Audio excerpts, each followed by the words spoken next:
Hey lovelies, it's Ayla, and today I am going to be teaching you guys some writing tips and tricks because I am a writer myself and I love to write, and if you guys out there want to write but don't have any idea how, I can totally give you some tips to get started.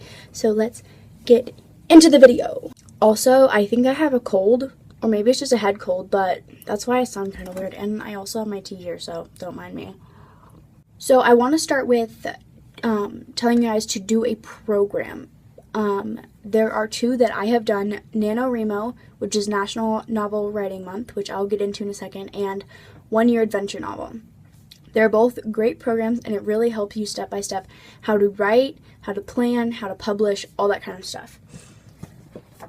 So NaNoWriMo is a program that guides you through the writing process in 3 months. So it starts in October, and in October you plan your character, the plot, the setting, anything like backstories, all of that kind of stuff to get your story planned out, so you can write. And then November, which is the National Novel Writing Month,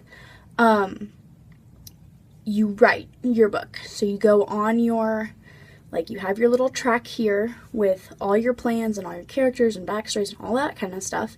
And then during November, you write every day. And they have this little thing where it's lock your editor away because your personal self will want to edit. And I really suggest that you just ignore it, push it out the door, because it's going to mess you up and you're not going to be able to write. You're going to get this thing called writer's block, which I'll explain later.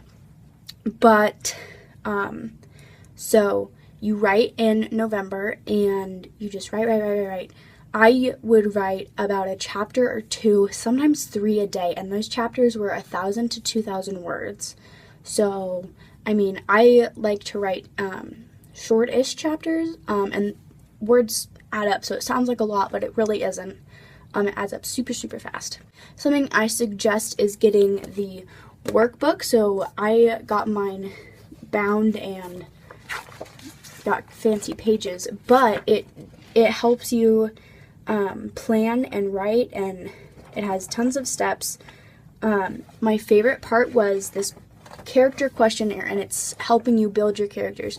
And so it had just the simple questions and harder questions, because you really want to get to know your characters so that you can explain them better in the book. So if you can see that, his name, age, height, all of this different things. Favorite food is on the next page. There's so many questions. If they have a religion, if they have any physical health problems, any of that kind of stuff. And it's super helpful to get to know your characters and get to build them better, because once you know your characters inside and out, it's so easy to write about them and write their adventures and things they like to do and that kind of stuff. And then the One Year Adventure Novel comes with 2 different books. So you have a bigger book and a smaller book. The bigger book is the textbook. It pretty much, it explains to you the different steps of writing and different things like that. The beginning, the middle, and the end are the 3 parts that it focuses on, and it really goes in depth clearly. They also have videos you can watch, and then the textbook kind of follows the videos, but you don't need to have the videos. And then the smaller book is called the map, and it is your guide. So it is your notebook that you plan all of your characters and everything in. It's detailed very differently. So instead of having a character questionnaire, it has, it does have that, but it has your story building, the story skeleton, the novel outline, and then the extra worksheets. So story building is pretty much the pre-thing where you plan your characters, the plot, setting, all of that kind of stuff. The story skeleton is pretty much like getting the idea of the gist of your story, what do you want to happen in your story. I suggest trying to think of the beginning and the end. How do you want it to start? How do you want it to end? It's really easy for me to think of the ending first, because then I can have that as my main goal. I need to get here, I need to end here. But how do I get there? So I have to think think of how I start. And so once I figure out how I start, I just pretty much have to go from how I start to how I end, and that's how I get the middle. It's super easy once you do it, and don't overthink at all, because if you overthink, then it just gets stressful and you get writer's block, which I'll explain later. And so this one asks how old your hero, because it's an adventure novel, so it's hero, the alley, the bad guy, like all of that kind of stuff you have to plan. I kind of took it more modern instead of my friends who did it in more medieval times, kind of. And so I took it modern, and I just kind of used the words as bad guy, as this book was, there was a girl, and then she had a twin she didn't know about, and her parents were dead, and so her, like, goal was to find her sister, but her sister is actually, like, a wanted criminal, and so that was the bad guy, and Allie was her older brother, who pretty much was, like, a father figure, because he had to take care of her, because their parents died. So it helps you plan out different things, and, like, I'm able to explain that to you, and so the book really helped me do it. I didn't finish the book because I thought it was kind of dumb, and this one only does 12 chapters. So it goes through 12 chapters, unlike NaNoWriMo, which it says set a word goal, which mine was 50,000. I exceeded it 10,000 words. But it doesn't tell you how many chapters it has to be. My book, it was 12 chapters, or maybe 13. But I added an epilogue at the end, so it's going to be an extra chapter. But my book that I wrote with NaNoWriMo, that one was 53 chapters, I think. And near the end of the book, I got really short chapters that kind of are cliffhangery, and so it added up the chapters at the end, but I mean, for the most part, my chapters were like 2,000 words long. Sometimes there was like, I think 1 or 2 chapters that were like 3,000 or 4,000 words, which was insane, but I was super into it, and I was like, oh my gosh, I am writing this, I'm writing this. And at the end of these books, both of these programs, they help you publish, they help you like figure out what kind of publishing is the best, because you have self-publishing, and then you have publishing that goes through agents and editors and publishers and all that kind of stuff that costs money, but it's more professional. So I wrote my first novel. It's called the Aspen Trilogy, and there was meant to be 3 books, which I totally plan on writing them. I think I need to grow up a little bit more and have more experiences, because when I wrote the first book with NaNoWriMo, and it's super cheesy. Like, the idea of the book is really good, I think.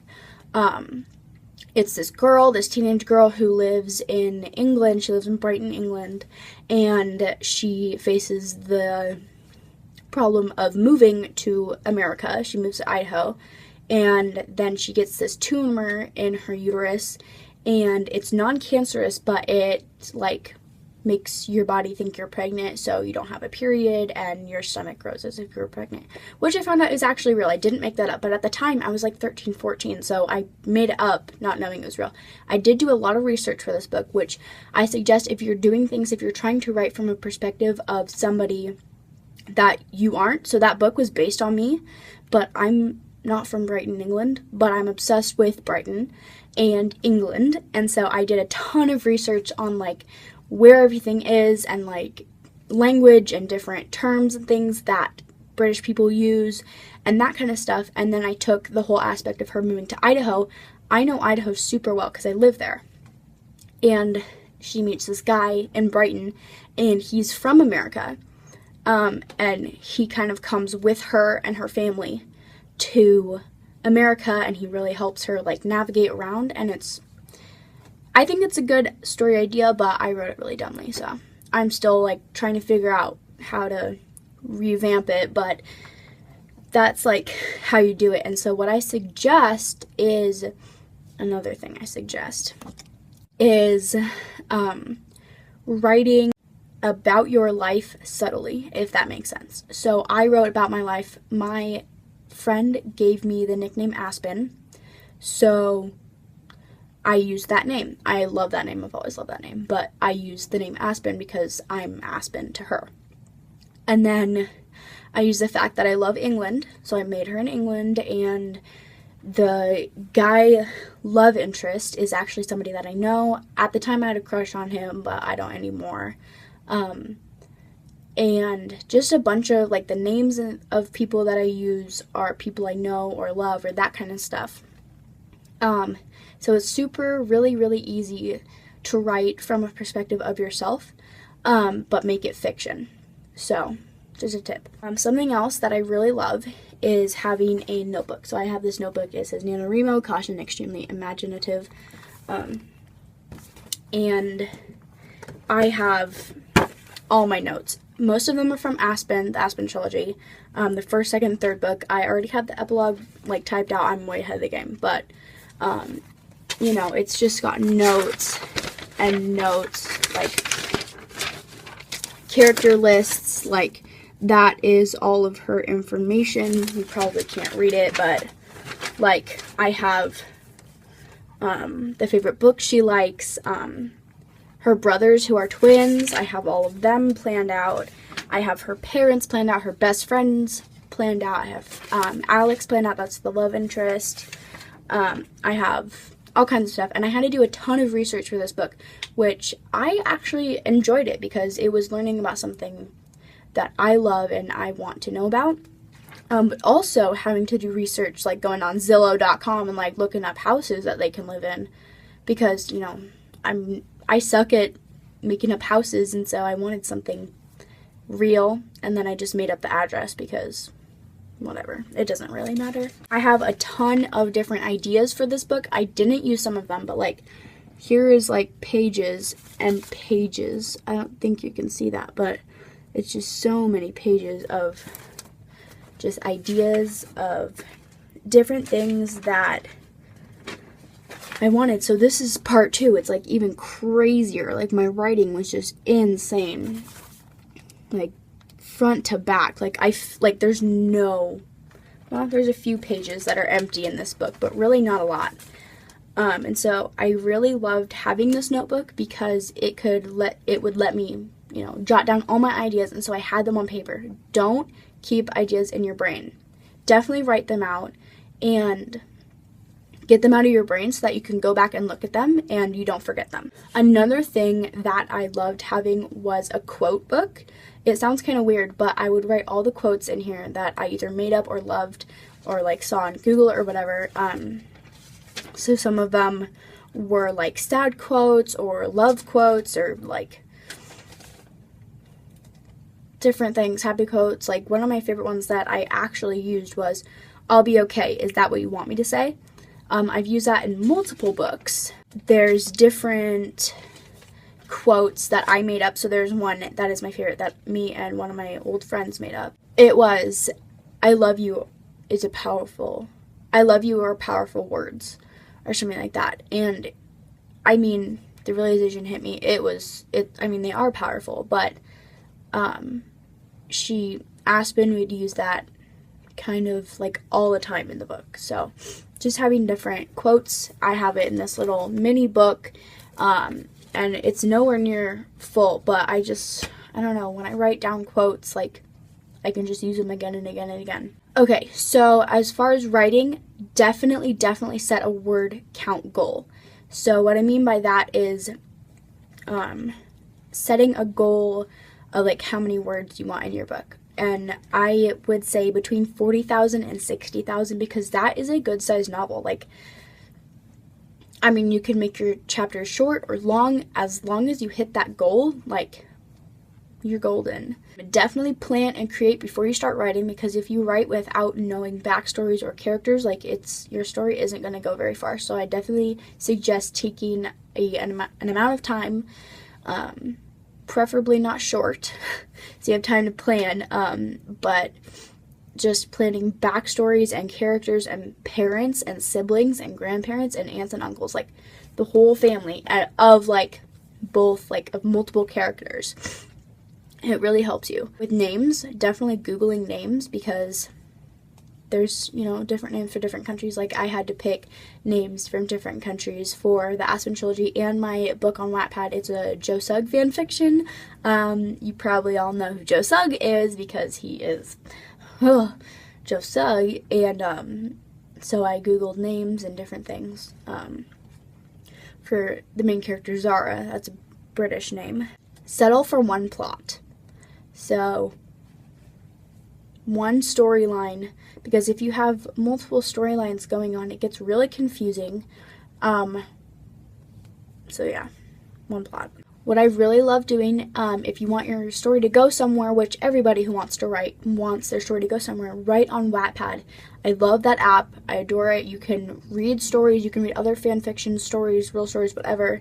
And then you can write your own stories, and people will read them. Like, I have almost 4,000 reads on my fan fiction, and it took me a while. It took me since last, I want to say almost a year ago. So it's been a year, and it was super slow, but you get there. And also, if you do write on Wattpad, go to Wattpad with the idea of writing, not getting, reads or votes or comments. That stuff will come. But if you don't expect it, you'll be humble and just be like, I do this for fun, and I don't want to do it for, the popularity, and you'll get the popularity. Definitely let at least one person, like a friend, like your best friend, read your stories, and they can give you feedback, because as a friend, like, I will read my friend's stories and I'll let her read them, so that she can give me feedback on, is this good, is this okay, what do you like, what do you not like, and she tells me, like, I would change this, like, just say this instead. That kind of stuff. Another thing for writing is that you need to read a lot, because if you're not exposed to different types of writing and different books and different plots and characters and all that kind of stuff, you're never gonna get anywhere if you haven't read anything. So whether you read online or real books or anything like that, when you read, you'll get ideas, and when your friends read, they can share you their ideas, because my best friend, she told me about the idea of a childhood best friend. Like, she was reading a book about that, and so I made my book off of the book she was reading. So the book is Zara and Joe Sugg. They were best friends as kids, and then she moved, and then they're being reunited. And so it's like my childhood best friend, and then it's their journey and love story, of course, through life. And it is fake, but there are things that are the same about me, like, she moved to Idaho, and I'm from Idaho, so just things like that, little things that you can relate to. She has, a struggle, that I have. I mean, her friend died, and my friend died, and so I was able to kind of show her emotion through me. One last thing is that definitely listen to music.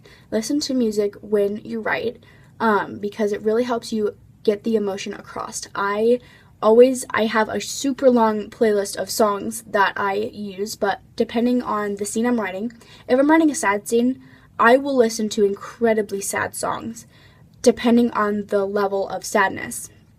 If it's like a so super sad scene, I will listen to like Adele or like really sad, depressing songs. But if it's like happy scene, like let's do it, let's get things done, like I'll put on a hype song. Like, just finding different songs that you like, that you can be like, oh, this song would be perfect for this scene, because a lot of songs actually tell stories about different situations that you might put in your book or story or whatever. And so I definitely recommend music. So that is all I have for you guys. Sorry this video is so long. I just had a lot of tips and tricks and all kinds of stuff. But I hope you stuck through with it, and I hope that you decide to become a writer, because it's so much fun. I promise. It brings me joy, and if you love writing or reading, it will definitely bring you joy. So if you like this video, please give it a thumbs up and subscribe down below and leave a comment. If you are a writer, I will definitely check out your stories. If you write on Wattpad, like, leave a link below to your account, and I'll totally check out your stories. My link to my Wattpad is in the description below. It's in all my videos. So if you ever can't find my account, it's They Call Me Slushy, all one word. And if you can't find my account, just come to my video and click on the link below. And it's down there. But yes, I will definitely check out your stories. And that's what I do on Wattpad. I like, if somebody's voting on my story and I see that or commenting, I go on their profile and read their stories if they have them. If they don't, that's fine. But when they do come out with them, like, I will most definitely read them because I just want it to be a happy place on that app and in the world. So yeah, bye!